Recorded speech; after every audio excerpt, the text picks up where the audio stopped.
Halo sahabat komunikasi internal, setelah sebelumnya kalian menyaksikan video tentang manajemen strategis untuk komunikasi internal di tahap 1 dan tahap 2, sekarang waktunya kita masuk ke tahap 3 dan 4 sekaligus ya dalam satu video.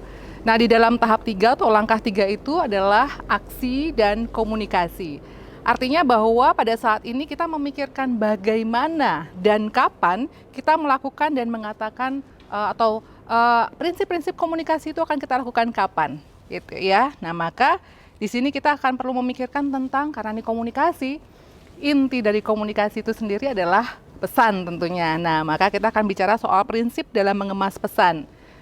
Dari unsur-unsur pesan yang paling utama kita ketahui pertama kali adalah tentang kepentingan yang berkaitan dengan publik. Publik ini sebetulnya butuh pesan yang seperti apa. Kemudian goal kita itu apa? Sehingga pesan antara tujuan kita dengan apa yang dibutuhkan oleh publik itu kita kemas dengan baik menjadi pesan yang akan kita sampaikan. Setelah pesan itu kemudian kita kemas, kita pilih diksinya seperti apa gitu ya. Kemudian kita lihat itu akan disampaikan dengan kalimat yang bagaimana, audiensnya seperti apa, kebutuhan informasinya bagaimana. Kemudian kita memikirkan yang berikutnya tentang media apa yang akan kita gunakan untuk menyampaikan pesan itu. Apakah kita bertemu dengan audiens yang kolonial gitu ya, atau yang milenial? Karena itu jelas berbeda kemasan pesannya, baik diksinya maupun medianya. Nah, setelah kita tahu medianya, kemudian kita memilih nih waktu yang tepat. Kita melihat situasinya, kemudian waktunya, tempatnya, itu seperti apa. Kita pilih misalnya kita mau menggunakan online, tapi sebagian dari audiens kita ternyata masih kolonial. Artinya kita harus mixing antara media-media konvensional dengan media-media yang milenial gitu, sehingga semua audiens tadi dapat terjangkau. Dari situ kemudian kita memikirkan tentang, setelah kita buat di mana tempatnya, kita buat schedulingnya. Kapan sih pesan ini kemudian tepat waktunya untuk disampaikan gitu. Lalu setelah itu kita memikirkan tentang budgetingnya. Kalau kita mungkin memang yang paling murah adalah menggunakan official media sosial. Tetapi tentunya kan tidak hanya itu, karena tadi sudah kita pahami bahwa audiens kita ternyata terbagi nih. Ada yang konvensional, sehingga kita tetap menggunakan media-media konvensional yang notabene kemungkinan kita harus mengeluarkan sekian rupiah dan itu berbayar begitu. Nah, maka kita pikirkan betul. Setelah kita buat nih kemasan pesannya, kita pilih medianya, kita tentukan kapan kita akan menyampaikan pesan itu, kemudian kita pikirkan bagaimana budgetingnya. Semua itu harus terangkai dengan baik gitu ya, sehingga pada saat pelaksanaan kita tidak lagi memikirkan bahwa aduh duitnya nggak cukup nih gitu ya, ternyata di sana butuhnya sekian gitu dan seterusnya. Oke, lalu kalau sudah sampai di budgeting, kita pikirkan bahwa ketika pesan itu sudah sampai di media yang kita sudah pilih tadi gitu ya, pesan itu sudah sampai, bagaimana kita memonitor media tersebut. Kalau di konvensional, bagaimana cara memonitornya? Misalnya kita melakukan meminta kepada pihak media untuk memberikan reportnya kepada kita, atau kita mengclipping. Begitupun dalam media sosial, kita akan melihat apanya nih, engagementnya dan lain sebagainya, itu kemudian kita monitor gitu ya, sehingga semuanya akan menjadi sesuai. Berikutnya yang perlu kita pikirkan adalah bagaimana dampak pesannya. Nah, ada 3 nih dampak pesan. Tentunya ketika kalian belajar soal pengantar ilmu komunikasi sudah pernah diajarkan tentang efek komunikasi ya. Nah, dampak atas pesan ini juga terdiri dari 3, yaitu dampak untuk efek kognitif, kemudian efek afektif, dan efek behavior. Untuk efek kognitif di sini, pesan tersebut akan diterima berdasarkan rasionalitas dan tingkat kemampuan intelektualitas, sehingga intinya adalah pada pemahaman. Sehingga pesan yang kita sampaikan ini memang sasarannya adalah untuk mengulik aspek pemahaman dari audiensnya. Itu untuk efek yang kognitif. Kemudian efek afektif, di situ kadar penerimaan pesan melibatkan perasaan dan emosi. Jadi karena ini terkait dengan aspek perasaan dan emosi, maka bagaimana kemasan pesan itu, memang diksi yang dipilih adalah untuk mengulik perasaan dan emosi audiensnya. Atau bahkan juga bisa ditambahkan dengan berbagai macam data, atau tambahan informasi seperti gambar, film, dan lain sebagainya, yang kemudian akan membuat pesan itu sampai kepada efek mengulik perasaan dan emosi audiens. Yang terakhir adalah efek behavior. Efek behavior ini di mana komunikan sudah menentukan sikap atau perilaku dan kemudian memutuskan untuk bertindak. Artinya ini menjadi trigger untuk membuat audiens itu kemudian melakukan sesuatu sebagaimana yang dituangkan di dalam pesan tersebut. Jadi kita harus pikirkan mau yang mana nih gitu ya dampaknya. Apakah ketiga-tiganya gitu ya, apakah pemahaman saja sampai di kognitif atau sampai kepada perilaku. Ya, sehingga nanti itu akan menentukan pesan apa yang akan kita sampaikan. Nah, maka di dalam aksi dan komunikasi itulah hal-hal yang cukup penting untuk kita pikirkan. Oke, sekarang kita masuk ke langkah keempat atau tahap keempat, yaitu tahap evaluasi. Ketika semua sudah kita awali dengan menggali banyak aspek atau informasi sehingga kita bisa merancang, lalu kita bisa mendesain bagaimana pesan yang akan kita sampaikan, maka yang akhir adalah bagaimana kemudian kita mengevaluasi atas semua aspek yang sudah kita lakukan sejak awal tadi gitu ya. Di evaluasi ini adalah bagaimana hal-hal yang sudah kita lakukan itu kemudian kita cermati, apakah sudah sesuai dengan objektif kita. Apakah sudah sesuai dengan tujuan kita? Nah, untuk bisa mengetahui itu semua tentunya ya tadi ya kembali seperti yang awal lagi kita menggunakan riset ya. Ada beberapa model evaluasi. Ada model evaluasi yang disebut sebagai PII atau PII gitu ya. P yang pertama adalah preparation atau praprogram. Nah, praprogram ini artinya evaluasi dilakukan bukan setelah semua program berakhir, tetapi justru evaluasi dilakukan pada saat kita mulai mendefinisikan masalah gitu ya, atau kita mengidentifikasi publik, atau ketika kita menganalisis hubungan organisasi dengan publik. Kita sudah akan mengevaluasi di awal gitu ya, apakah memang kemudian problem yang kita hadapi ini memang seperti ini, atau apakah memang kita selama ini menganggap misal gini, kita menganggap bahwa ketika terjadi suatu masalah, kesalahan itu ada si A pada si A. Tapi ternyata setelah kita mengidentifikasi, mencoba untuk melihat kembali, ternyata problemnya bukan pada si A, tetapi pada si B.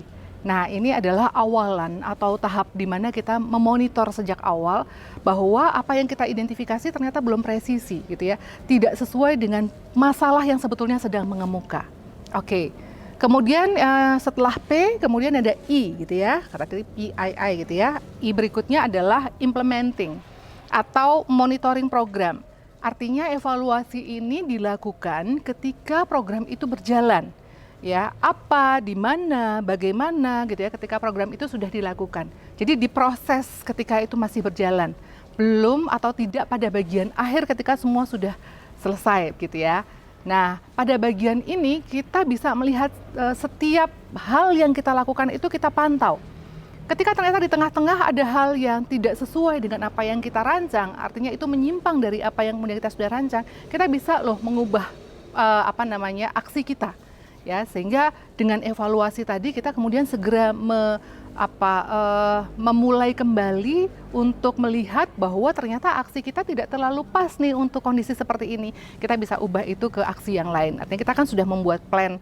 Kemarin pada saat kita bicara soal perencanaan, kita sudah membuat plan A sampai Z gitu ya.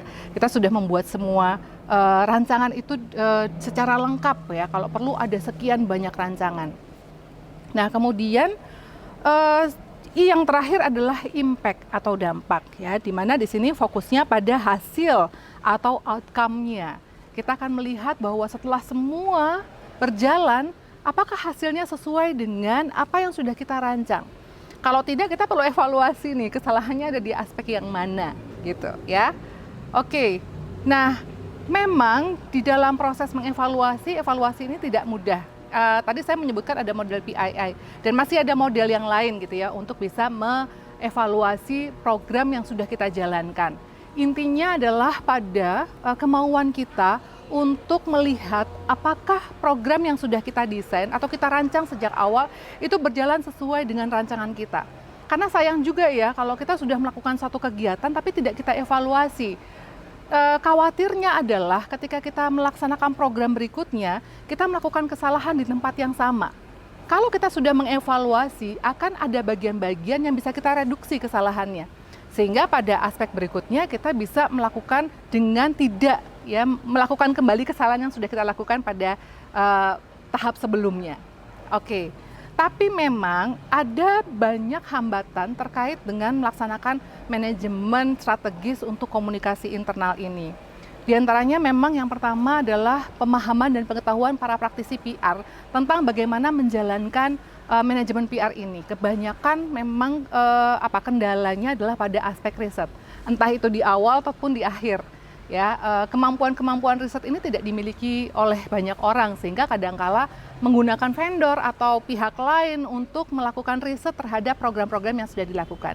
Sebetulnya sih idealnya karena kita yang melaksanakan, kita juga punya alat untuk mengevaluasi. Tetapi kalau memang kita tidak punya, ya mau tidak mau kita menggunakan vendor. Lebih baik menggunakan pihak lain ketimbang tidak melakukan sama sekali, ya gitu. Di dalam melaksanakan manajemen strategis untuk komunikasi internal ini, memang kita perlu memikirkan bahwa ada beberapa hambatan yang mungkin akan muncul.